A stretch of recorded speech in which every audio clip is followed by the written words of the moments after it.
نواز احمد کے یہ اما یجیب المستر اما یجیب المستر اما یجیب المستر اما یجیب المستر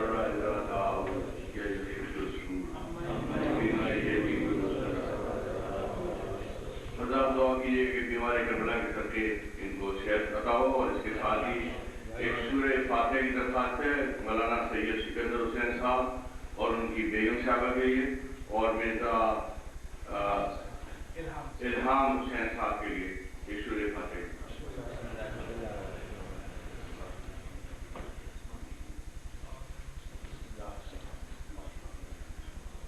پر محمد وآل محمد صلوات.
کے پیش نظر اگر کسی فرد کو شکست دینا ہوتا اپنے وقت کے بادشاہ یزید کو شکست دینا ہوتا، اس صورت میں امام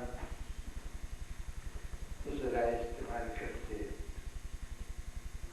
کہ جن ذرائع سے حکومتوں کے تختے اٹھے جاتے ہیں، بادشاہوں کے اقتدار پر قبضہ کیا جاتا ہے،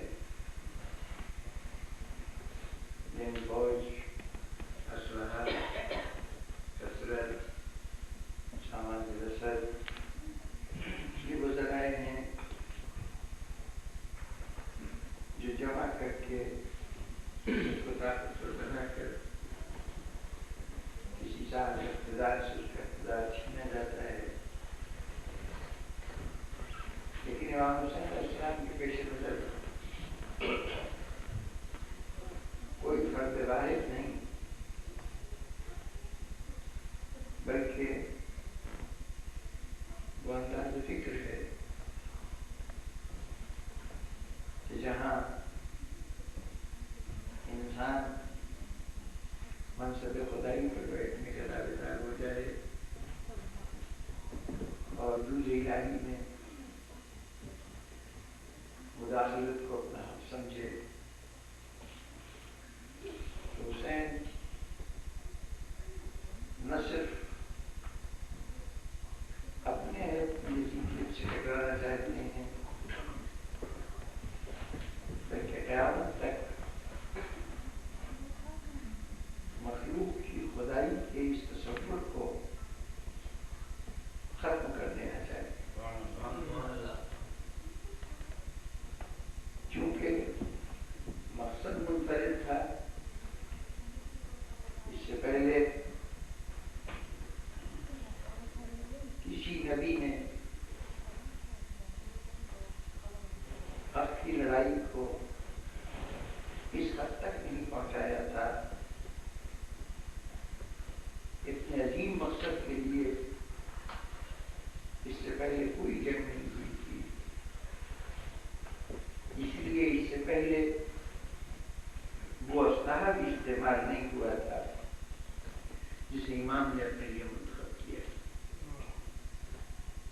اسلحہ مظلومیت کا اسلحہ.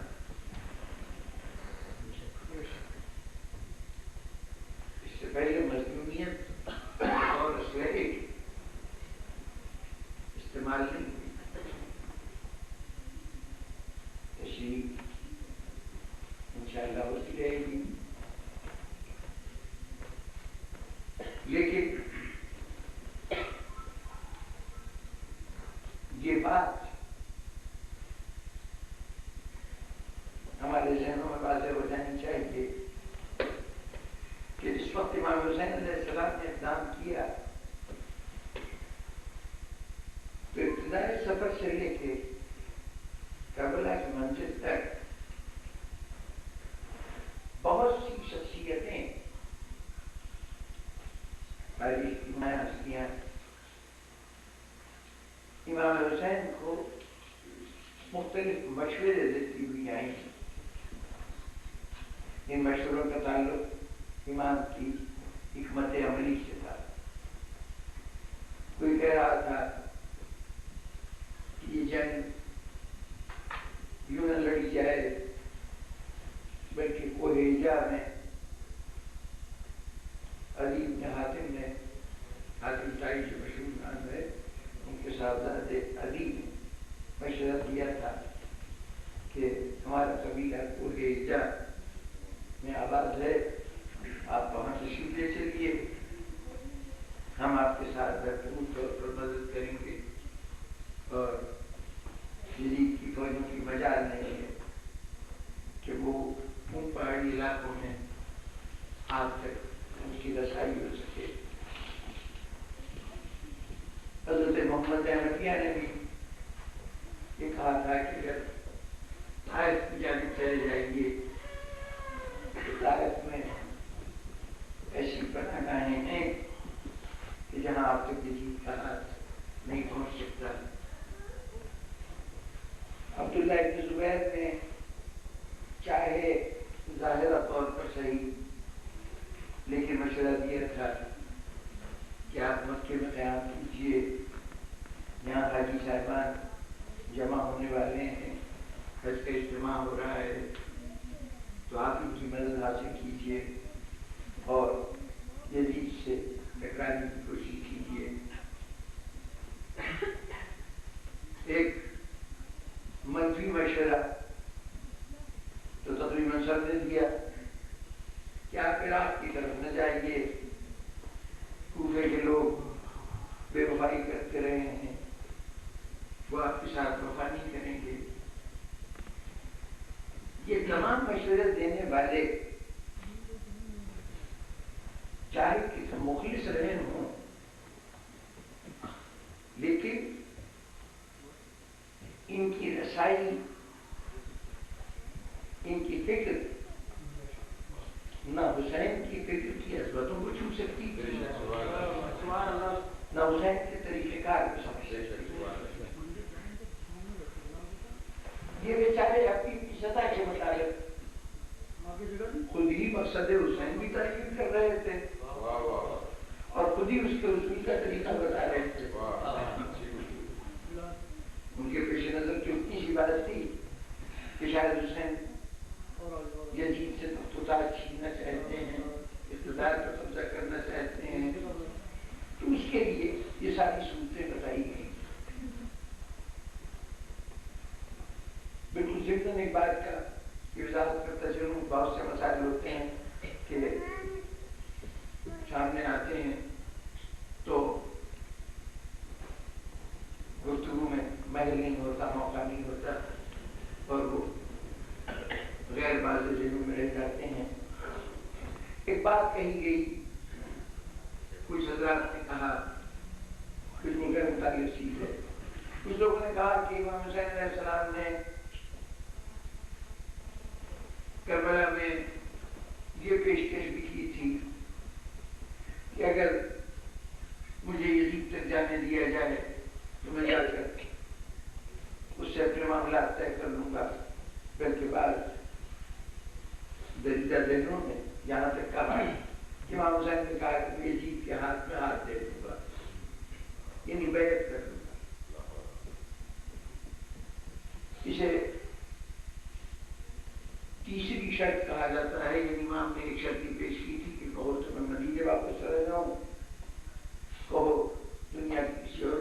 چلا جاؤں اور یہ دونوں صورتیں منظور نہیں ہیں تو مجھے یزید کے پاس جانے دو، وہاں جا کر میں یزید کی بیعت کر لوں گا یا اس کے ہاتھ میں ہاتھ دے دوں گا۔ یہ جملہ بعض لوگوں نے نقل کیا اور کہا کہ امام حسین تو اس پہ آمادہ ہو گئے تھے۔ سوال کا جواب دینا اس وقت مقصود نہیں ہے۔ اگر امام حسین علیہ السلام اس بات پہ آمادہ ہو گئے تھے تو پھر جھگڑا کس بات کا؟ یہی تو مطالبہ تھا نا کہ حسین بیعت کر لیں، تو اگر حسین آمادہ ہو گئے تھے بیعت کے لیے نعوذ باللہ، تو پھر اب کیا چیز مانے تھی اور کیوں حسین کو شہید کیا گیا؟ اب تو اور زیادہ ہی مسئلہ پیچیدہ ہو جاتا ہے کہ جب تک حسین انکار بیعت کر رہے ہیں تب تک تو یہ کہا جائے کہ یزید کو اپنا اقتدار بچانا تھا اس لیے حسین کو شہید کیا، لیکن اگر حسین بقول آپ کے یزید کے ہاتھ میں ہاتھ دینے کو تیار تھے تو پھر حسین کی شہادت کا سبب کیا ہے؟ لیکن اس وقت یہ بات کیوں ذہن میں آئی کہ دیکھیے اتنے بہت سے مشورہ دینے والے حسین کو مشورہ دے رہے ہیں، اس علاقے میں چلے جاؤ، اس علاقے میں چلے جاؤ، اس جگہ رک جاؤ، ان لوگوں کی حمایت حاصل کرو، ان کی حمایت حاصل کرو۔ پوری تاریخ میں ایک شخص بھی یہ مشورہ دیتا نظر نہیں آ رہا کہ حسین کیوں معاملے کو لمبا کر رہے ہو، ارے بیعت کر لو۔ کوئی ایک فرد بھی یہ کہتا نظر نہیں آ رہا۔ تو آج حسین کو کوئی شخص سمجھے کہ بیعت کے لیے آمادہ تھے، لیکن حسین کا ہم اثر زمانہ ان کی کنٹمپریری لوگوں میں سے کسی کے ذہن کے کسی گوشے میں بھی یہ بات نہیں تھی کہ حسین بیعت یزید کر سکتے ہیں۔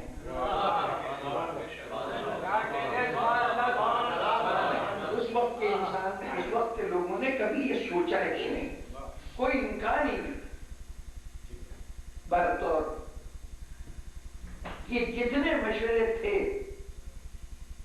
یہ مشورے حسین کی عظمت فکر کو نہیں سمجھ سکتے، اور یہ بات سمجھ لیجیے کہ انسانی تاریخ کا ایک مستقل حصہ ہے کہ جو حقیقی دانش ہوتی ہے، جو وزڈم ہوتی ہے، اس زمانے کی انٹلیکٹ کی جو انتہائی منزلیں ہوتی ہیں، وہ عہد جس میں اس وزڈم کا اظہار ہوتا ہے وہ اس قابل نہیں ہوتا کہ اس کو سمجھ سکے۔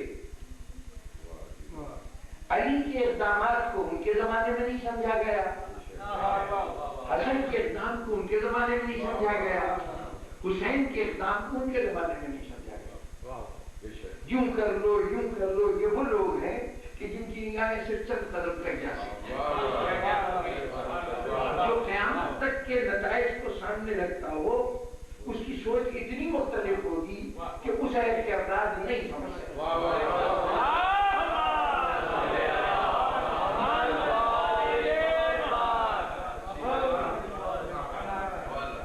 یہ تو کربلا کا نتیجہ جب سامنے آیا ہے، جب کربلا کے نتائج ہمارے سامنے آئے ہیں، تب ایک ایک گرہ کھلتی جائے گی۔ حسین نے یہ کیوں کیا تھا، حسین نے یہ کیوں کیا تھا، مدینہ کیوں چھوڑا، مکہ کیوں چھوڑا، دوران حج، عین حج سے پہلے کیوں مکے سے باہر نکلے، کیوں کوفے کی طرف گئے، پھر کیوں راستہ تبدیل کیا، کیوں کربلا پہنچے، کربلا میں خیمے سے اپنے خیمے دریا کے کنارے سے کیوں ہٹائے، جنگ کی یہ ترتیب کیوں رکھی، اپنے ساتھ جن جن افراد کو لے کے گئے تھے اس کی مصلحت کیا تھی۔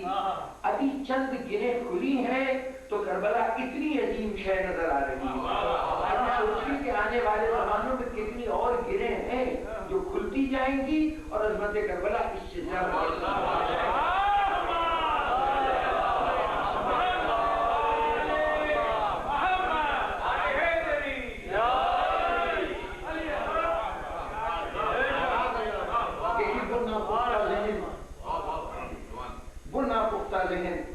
جو اس وقت حکمت حسین کو نہیں سمجھ سکتا تھا، اس کے نمائندے بھی ہر دور میں ہوتے رہے ہیں۔ آج بھی یہ سوال اٹھایا جاتا ہے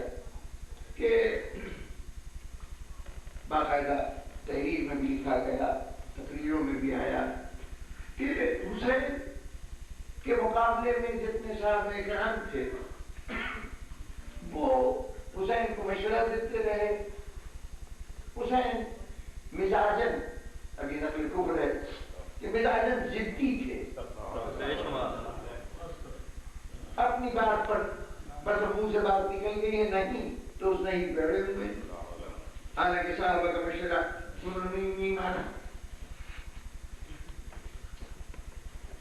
ہمارے یہاں کے ایک ممتاز قانون دان نے عدالت میں یہ بیان دیا تھا کہ جناب یہ حسین کا اپنا ذاتی اشتہار تھا، صحابہ کا اجماع اس کے برعکس تھا، وہ اقدام حسین کے حامی نہیں تھے، تو گویا چونکہ اب اجماع صحابہ ایک طرف ہے اور حسین کا ذاتی فتویٰ ان کے خیال کے مطابق وہ فتویٰ ایک طرف ہے، تو گویا حسین نے خطائے اجتہادی کی کربلا کا مارکہ لڑ کے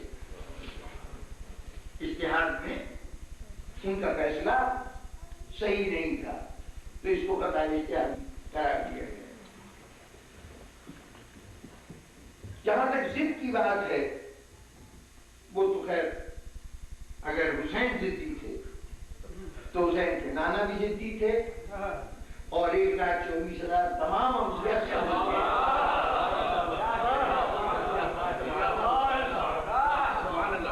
یہی ہوتا رہا ہے۔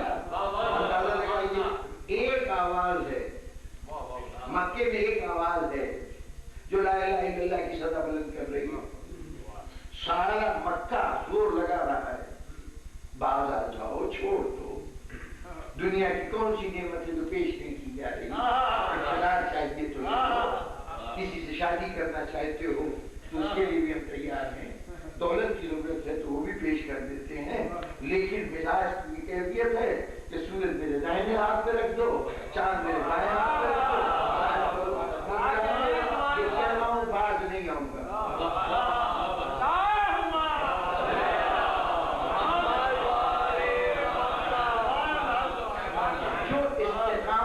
حق کو ضد سے مختلف نہ سمجھ سکے وہ کم عقل ہمارا مخاطب ہونا ہی نہیں چاہیے۔ اس کو یہی شعور نہ ہو کہ حق کے اوپر قائم رہنا کیا چیز ہے اور ضد کیا چیز، تو وہ تو اس قابل ہی نہیں ہے۔ یہ بقول قرآن پر دوسری سلام کر دو اس کو بس شیخ سعدی نے اس کا ترجمہ آسان لفظوں میں کر دیا تھا کہ جواب جاہل باشد خاموشی، تو یہ تو اندازہ فکر ان کی کمپینی کے علاوہ، لیکن یہ سوال ہے کہ صحابہ اس بات کے قائل نہیں تھے اور حسین کو مشورہ دے رہے تھے، حسین نے میرے کی پرواہ نہیں کی۔ پہلی بات تو یہ کہ اس وقت صحابہ تھے کون؟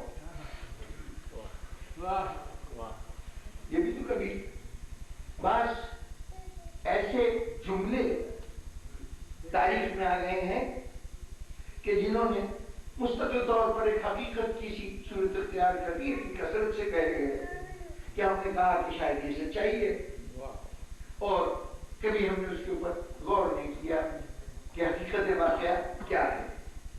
صحابہ یہ کہہ رہے تھے کہ حسین کوئی واقعہ کی فکر بڑا نہیں کرنا چاہیے، اجماع تھا صحابہ کا۔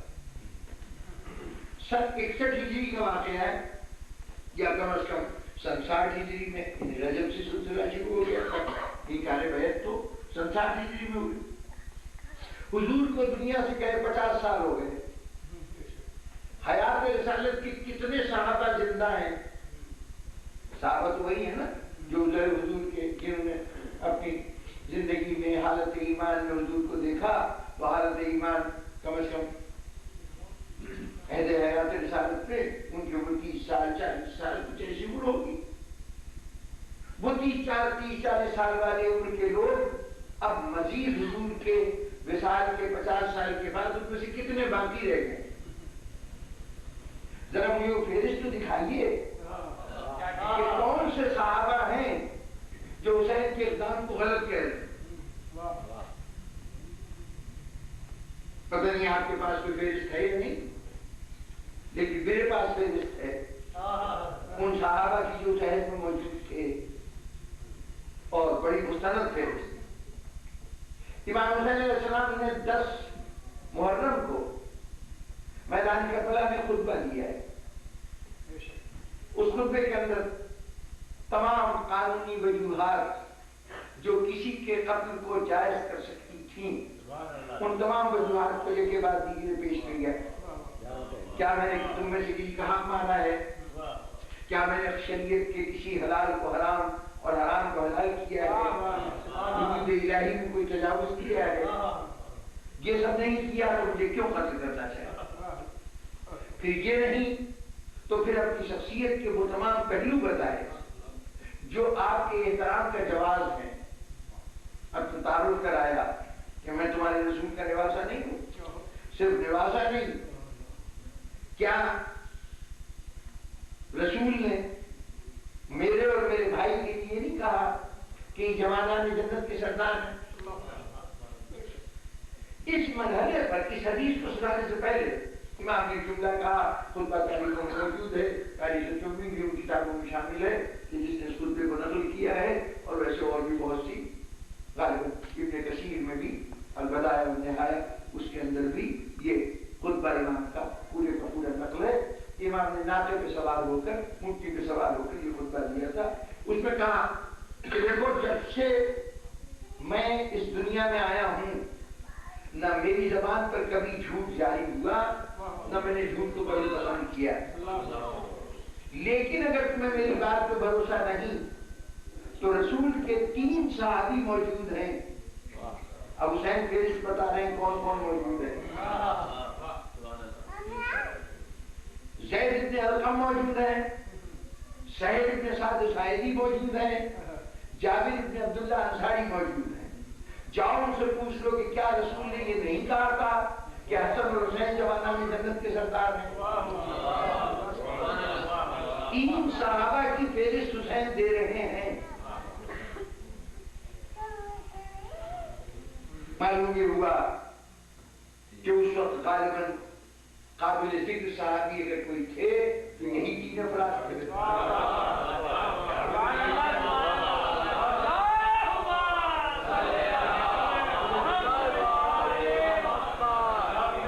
اب ان 3 میں سے کس نے کہا کہ حسین تم یہ کربلا کا اقدام نہ کرو، کربلا کو نہ جاؤ؟ تینوں میں سے کسی کا قول بتائیے کہ اس نے یہ کہا ہو۔ بلکہ معاملہ تو بالکل برعکس ہے۔ ذرا تھوڑی دیر انتظار کر لیجئے، ابھی ایسے یہ دیتا ہوں کہ یہ عجیب و غریب بات ہے۔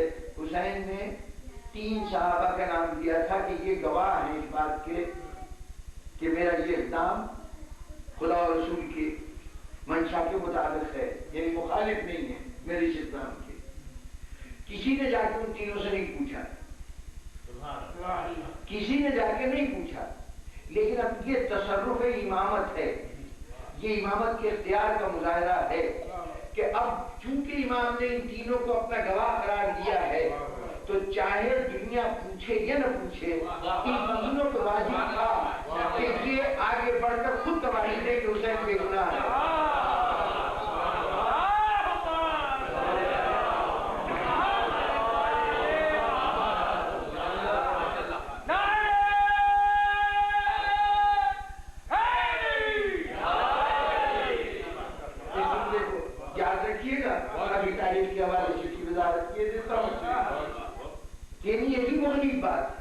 کسی نے نہیں پوچھا، لیکن ان تینوں نے گواہی دی کہ حسین بے گناہ ہے۔ اچھا، یہ تو 3 وہ صحابہ تھے کہ جو باقاعدہ رسالت میں جنہوں نے حضور کے ساتھ کافی وقت گزارا اور حضور کی بہت سی روایات ان سے ہم تک پہنچی ہیں۔ ایک گروہ تھا صحابہ کا جس کو صغیر السن صحابہ کہا جاتا ہے، یعنی وہ صحابہ جو عہد حیات رسالت میں جن کے بچپنے کا دور تھا، کم عمری کا دور تھا، ان لوگوں میں سے ایک گروہ موجود ہے، کم از کم 4 آدمیوں کا نام تو تاریخ نے خاص طور پہ ذکر کیا کہ انہوں نے بیعت سے کسی نہ کسی مرحلے پر انکار بھی کیا تھا، جس میں سے ایک امام حسین علیہ السلام اور ایک زبیر بن العوام کے صاحبزادے عبداللہ بن زبیر ہے، ایک حضرت عمر بن خطاب کے صاحبزادے عبداللہ بن عمر ہے، ایک چوتھے فرد انہی میں